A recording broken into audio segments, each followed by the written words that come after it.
السلام عليكم ورحمة الله تعالى وبركاته. في هذا الفيديو هذا غادي نهضروا على النجم السنغالي ساديو ماني اللي رسميا الاتحاد السنغالي يعلن غيابه عن كأس العالم. أكد الاتحاد السنغالي لكرة القدم في بيان رسمي اليوم الخميس غياب النجم الأول ساديو ماني عن كأس العالم قطر 2022 بسبب الإصابة.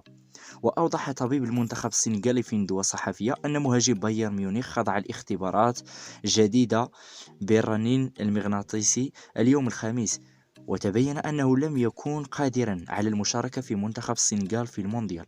وكان مدرب بايرن ميونخ جوليان ناغلزمان قد صرح قبل أيام: إذ كان ساديو ماني يعاني من الألم فلن يلعب كأس العالم، صحة اللاعب أهم من كرة القدم.